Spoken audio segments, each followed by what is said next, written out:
वृंदावन में एक भक्त गैया चराता था, एक आश्रम की गैयाओं की सेवा करता था। इतना सीधा था कि पूरे आश्रम के बालक, आश्रम के गुरुजी सब उसको बोलते थे भोंदू।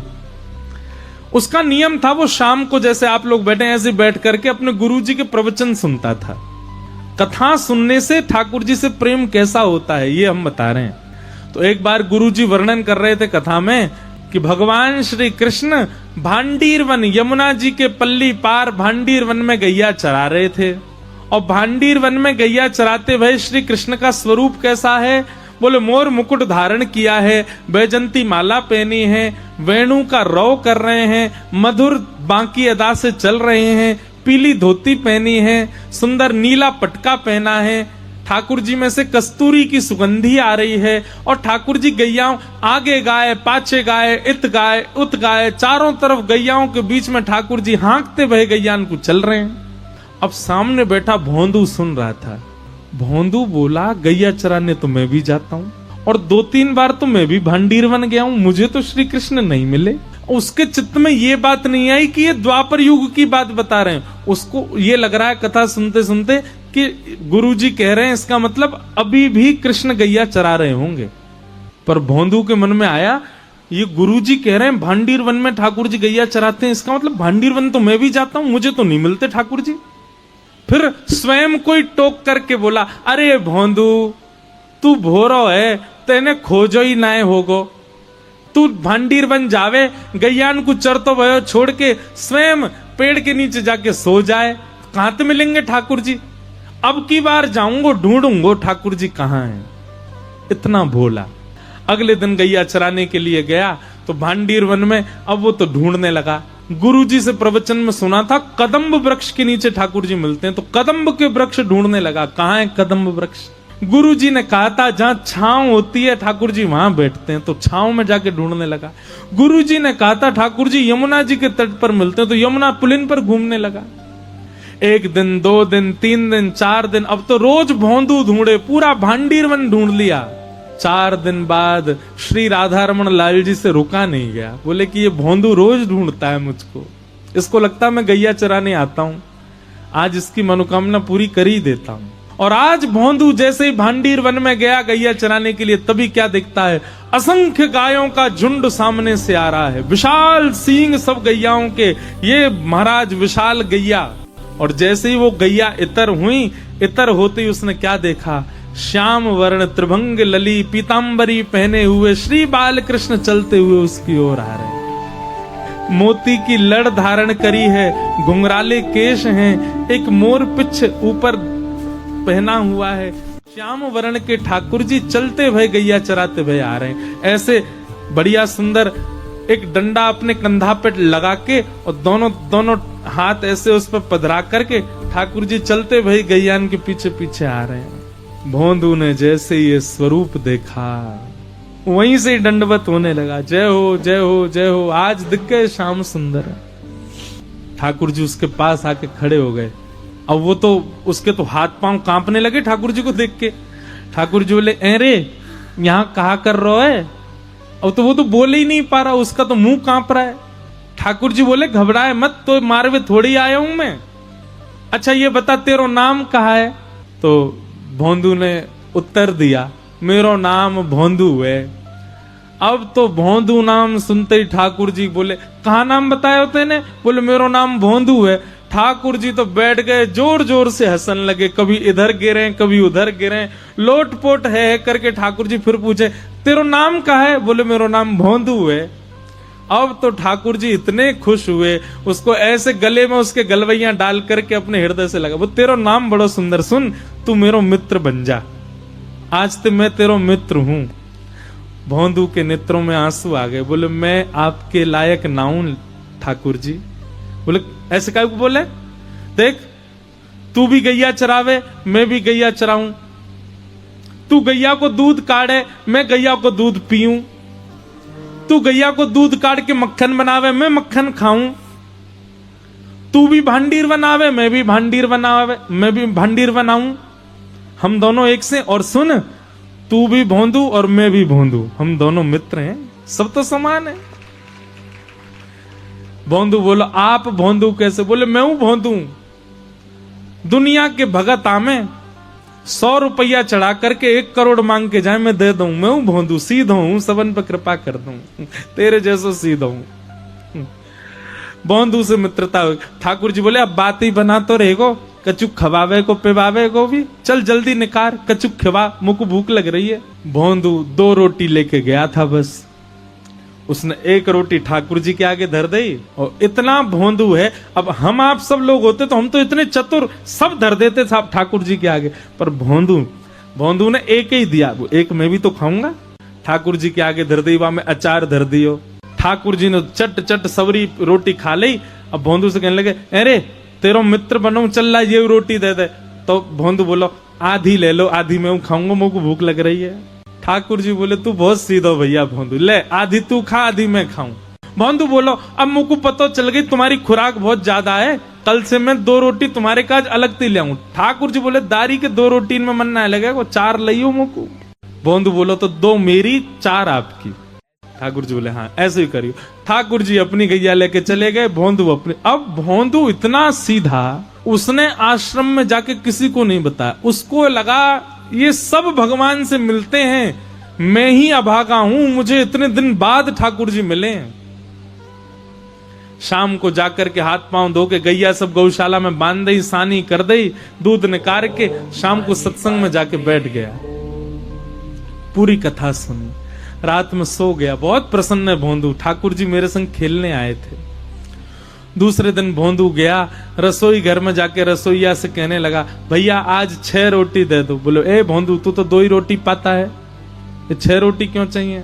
भोंदू बोलो वो नंद नंदन ठाकुर जी आए थे कल गैया चराते हुए, भूखे रह गए, बड़ो पेट है उनको, यूं करे 4 रोटी लियो, मेरे 4 उनकी 2 मेरी।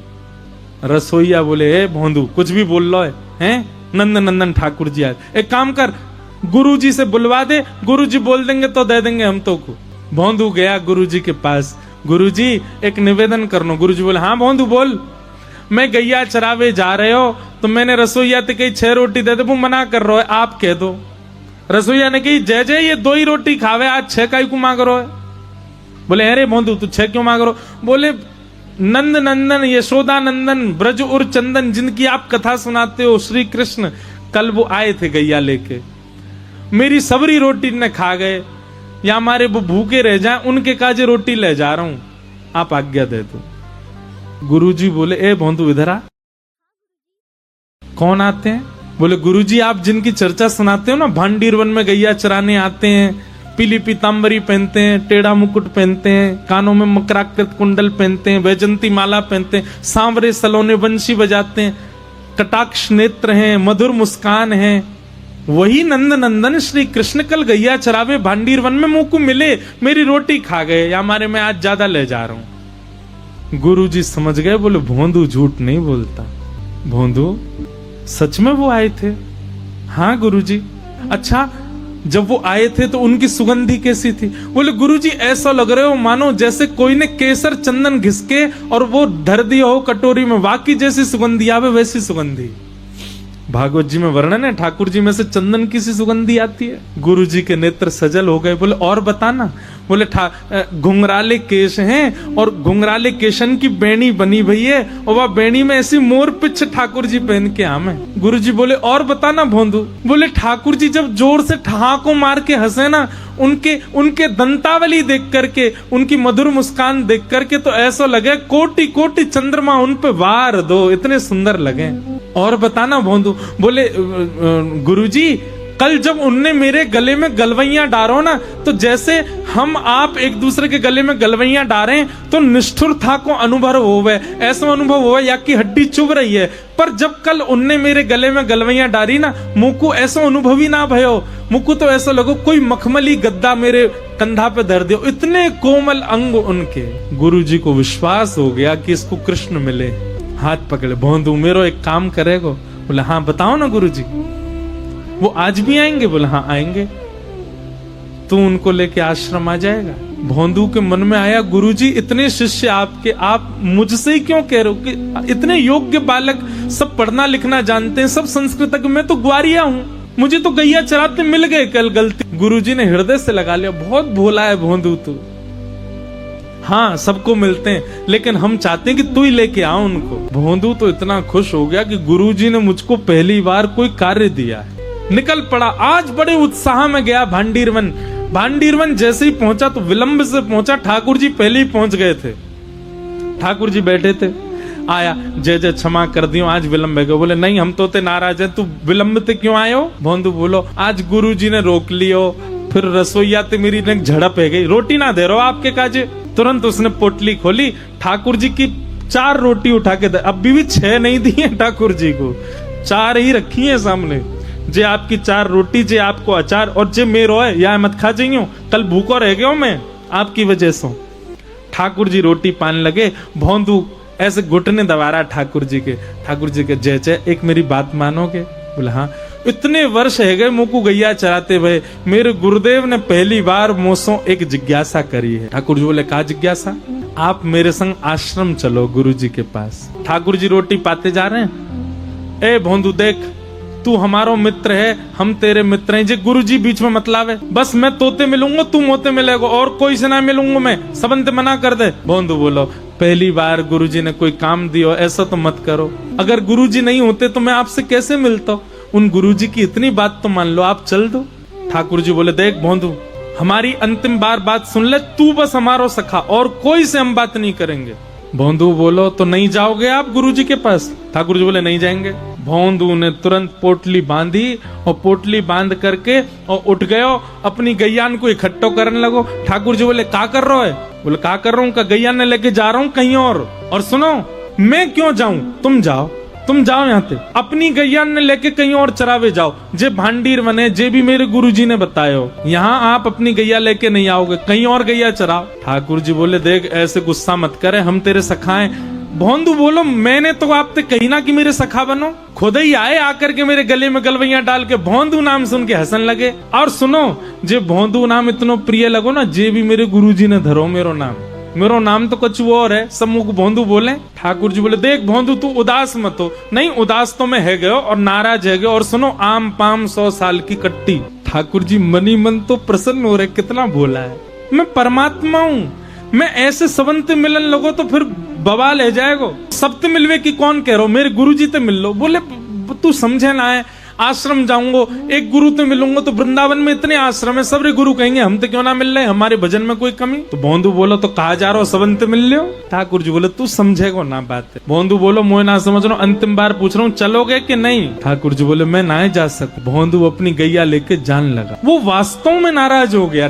ठाकुर जी ने कही भोंदू ने पीछे पलट के भी नहीं देख चलते। जब भोंदू इतना दूर चला गया कि दिखना बस बंद होने ही वाला था, ठाकुर जी से रुका नहीं गया, दौड़ करके गए और भोंदू के कंधे पे जाकर के लद गए, और लद करके बोले अब ले चल अपने गुरुजी के पास, चल तेरे गुरुजी से ही मिल के आऊंगा आज मैं। भोंदू अपने कंधा पे लेकर के ठाकुर जी को गया। संध्या का समय, गुरुजी द्वार पर ही बैठे थे, तभी देखा कि आश्रम की गैया आ रही हैं, और जैसे ही उन गायों का झुंड थोड़ा सा इतर हुआ, तभी वो दृश्य देखा, वो छवि देखी, भोला भाला सा भोंदू और अपने कंधे पर जगत नियंता जगदाधार श्याम सुंदर को पिद्दी पर लेकर के आ रहा है। देखते ही गुरुदेव मूर्छित होकर के गिर पड़े। गुरुजी होश में आए, जैसे नेत्र खुले कि भोंदू की गोद में गुरुजी और सामने श्याम सुंदर खड़े। दर्शन करके ठाकुर जी को प्रणाम किया, और ठाकुर जी को प्रणाम करने के बाद भोंदू के चरणों से लिपट गए गुरुदेव। भोंदू कहने लगा गुरुजी क्या कर रहे हैं आप अरे जे मत करो, अपना परिवार त्याग दिया, सन्यास मार्ग अपना लिया, वृंदावन आकर के बस गए, वेदों का अध्ययन किया, शास्त्रों का अध्ययन किया, लेकिन कभी ठाकुर जी को नहीं देखा, और तू तेरे सीधेपन से आज जगत नियंता जगदाधार तेरी कंधे पे बैठ करके आ गए। ठाकुर जी ने गुरुदेव को दर्शन दिया और भोंदू को अपने संग लीला में लेकर के भगवान वहां से अंतर्ध्यान हो, भोंदू अदृश्य हो गए। ठाकुर जी उसको लेके चले गए अपने संग।